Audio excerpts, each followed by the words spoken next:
কুরবানির সাথে আকিকা দেয়া যাবে কিনা, খুব বেশি আলোচনা হচ্ছে এই প্রসঙ্গটা যে কুরবানির সাথে আকিকা দিয়ে দেয়া যাবে কিনা। এক্ষেত্রে আমরা উত্তরে বলবো যে কুরবানি এবং আকিকা আপনাদের খেয়াল রাখতে হবে যে দুটি ভিন্ন দুটি ইবাদত। প্রথম কথা হচ্ছে ইবাদত দুটি ভিন্ন দুটি ইবাদত, কারণ কুরবানি এটা বছরের একটা নির্ধারিত সময়, জিলহজের 10 তারিখে এবং তারপরে আরো 2 দিন বা 3 দিন, এই সময়গুলোতে আপনি কুরবানি করতে পারবেন। তাহলে এটা হজের মৌসুমে জিলহজ মাসে করতে হয় কুরবানি, কিন্তু আকিকা কিন্তু এরকম না। আকিকাটা যে কোনো মাসে হতে পারে। আকিকাটা হচ্ছে নবজাতক সন্তানের ভূমিষ্ঠ হওয়ার পরে শুকরিয়া স্বরূপ আল্লাহর কাছে যে কুরবানিটা করতে হয় সেটাকে আমরা বলি আকিকা। হাদিসে এসেছে আকিকা। তো সেটা হচ্ছে সন্তান কখন ভূমিষ্ঠ হলো সেটার উপর নির্ভর করে। কারো সন্তান রমাদানে হতে পারে, কারো সন্তান জিলহজ মাসেও হতে পারে, শাওয়ালে হতে পারে, রজাবে হতে পারে। আকিকা হচ্ছে বাচ্চা যেদিন জন্মগ্রহণ করবে, সন্তান ভূমিষ্ঠ হওয়ার 7 দিন পরে। তাহলে ভিন্ন দুইটা ইবাদত, দুই সময়ের ইবাদত। নাম্বার 2, আকিকার ক্ষেত্রে আল্লাহ রাসূল সাল্লাল্লাহু আলাইহি ওয়াসাল্লাম বলেছে আনিল গুলামি শাতান ওয়া আনিল জারিয়াতি শাত, অর্থাৎ ছেলে হলে 2টি ছাগল দিয়ে আকিকা করো এবং যদি মেয়ে হয় তাহলে 1টি ছাগল দিয়ে আকিকা করো। তো সেক্ষেত্রে কুরবানিতে কিন্তু এরকম বিধান নেই।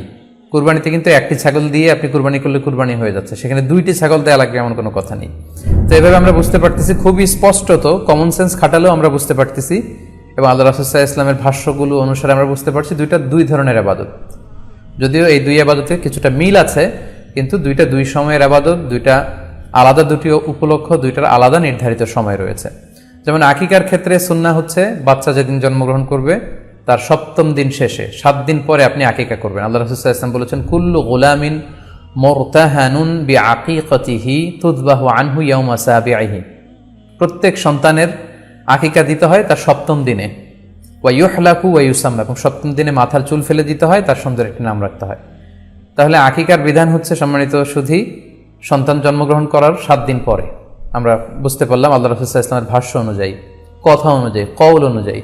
এবার যদি আমরা আল্লাহ রাসূল সাল্লাল্লাহু আলাইহি ওয়াসাল্লামের আমল দেখি, ওনার ব্যক্তিগত আমল কি ছিল, সেক্ষেত্রে আমরা সহিহ ইবনে হিব্বানের একটি হাদিস উল্লেখ করব, যেটিকে ইবনে হাজার আল আসকালানি উনি ওনার ফাথুল বারিতে সহিহ হিসেবে উল্লেখ করেছেন। আয়েশা রাদিয়াল্লাহু তাআলা আনহার বর্ণনা, তিনি বলেন যে আক্কা রাসূলুল্লাহ সাল্লাল্লাহু আলাইহি ওয়াসাল্লাম আনিল হাসানি ওয়াল হুসাইনি ইয়াউমা সাবিঈ ওয়া সাম্মাহুমা। আল্লাহ রাসূল সাল্লাল্লাহু আলাইহি ওয়াসাল্লাম নিজে ওনার দৌহিত্র অর্থাৎ ওনার নাতি হাসান এবং হুসাইনের আকিকা নিজে করেছেন 7ম দিনে, এবং 7ম দিনে তাদের নাম রেখেছেন। একজনের নাম রেখেছেন হাসান, আরেকজনের নাম হুসাইন। অর্থাৎ হাসান রাদিয়াল্লাহু আগে জন্মগ্রহণ করেছিলেন, ওনার চেয়ে ছোট ছিল হুসাইন, উনি পরে জন্মগ্রহণ করেছেন। তো ওনাদের জন্মের পরে 7 দিন পরে আল্লাহ রাসূল সাল্লাল্লাহু আলাইহি ওয়াসাল্লাম ওনাদের আকিকা দিয়েছিলেন, এবং 7ম দিনে উনি আকিকাও দিয়েছেন এবং তাদের নামও রেখেছেন। তাহলে আল্লাহ রাসূল সাল্লাল্লাহু আলাইহি ওয়াসাল্লামের কওলি হাদিস, ওনার ভাষ্য মতে আমরা জানলাম উনি বলেছেন 7ম দিনে আকিকা দিতে হয়, এবং ওনার ব্যক্তিগত আমল থেকে আমরা জানতে পারলাম যে উনি ওনার 2 নাতির আকিকা দিয়েছেন 7ম দিনে এবং নাম রেখেছেন। তাহলে এ থেকে আমরা সুস্পষ্ট বুঝতে পারি যে আকিকা দিতে হয় সন্তান জন্মগ্রহণ করার 7 দিন পর, 7ম দিনে। যদিও তবারানিতে আরেকটি হাদিস এসেছে যেখানে বলা হয়েছে যে আকিকা 7ম দিনেও দেয়া যায়, 14তম দিনে দেয়া যায়, 21তম দিনে দেয়া যায়। যদি 7ম দিনে কেউ দিতে না পারে কোনো কারণে, তাহলে 14তম দিন, না পারলে 21তম দিন। তাহলে সুস্পষ্টভাবে উল্লেখ আছে যে আকিকার সময়সীমা 7ম দিনের কথা আমাদেরকে বলা হয়েছে। তো সেক্ষেত্রে আপনার সন্তান জন্মগ্রহণ করলে আপনি শুকরিয়া স্বরূপ কুরবানি করবেন, আত্মীয় স্বজনকে খাওয়াবেন, আকিকার গোশত নিজেরাও খাবেন। তো এটা যদি আপনি কুরবানির জন্য রেখে দেন, তাহলে তো সন্তান দুনিয়াতে আসার এই আনন্দটা থাকে না। একজন যখন সন্তান পায়, সে কেমন যেন আকাশের চাঁদ হাতে পায়। তো তখন তার 7 দিনের মধ্যে যে আনন্দটা থাকে, ওই দিন তার নাম রাখা হবে, আত্মীয় স্বজনরা আসবে, বাচ্চাকে দেখবে, দোয়া করবে, তখন আকিকা করে গোশত নিজে খাবেন, আত্মীয়দের খাওয়াবেন, পাড়া প্রতিবেশীদেরকে দিবেন। এটা হচ্ছে সন্তান ভূমিষ্ঠ হওয়ার উপলক্ষকে কেন্দ্র করে এই আকিকা। সো এটাকে কুরবানির সাথে মিক্স আপ করার কোনোই প্রয়োজন নেই, এবং এক্ষেত্রে সুস্পষ্ট গাইডলাইন হচ্ছে যে 7ম দিনে আকিকাটা দিতে হয়। সো আমরা যেন 7ম দিনে আকিকাটা দেই। তবে হ্যাঁ, এখন প্রশ্ন হচ্ছে 7ম দিনে কেউ দিতে পারেননি, 14তম দিনেও দিতে পারেননি, 21তম দিনেও দিতে পারেননি, হাতে টাকা ছিল না, সামহাও কোনো কারণে মিস করেছেন, তখন আপনি যখন সুযোগ হয় তখন করে দেন। ওই প্রেক্ষাপটে আপনি যদি কুরবানির সময়ও আকিকা দিয়ে দিতে চান, এটা আদায় হয়ে যাবে ইনশাল্লাহ। আশা করা যায় আদায় হয়ে যাবে, এবং এটা জায়েজ আছে। তবে এটা সুন্নাহ নয়।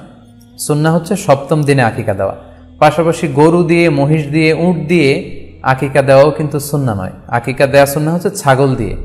সুন্নাহসম্মত হচ্ছে আকিকা 7ম দিনে দেয়া এবং ছাগল দিয়ে দেয়া। ছেলের ক্ষেত্রে 2টি ছাগল, মেয়ের ক্ষেত্রে 1টি ছাগল। আশা করি কুরবানির সাথে আকিকার প্রসঙ্গটি আপনাদের কাছে ক্লিয়ার হয়েছে।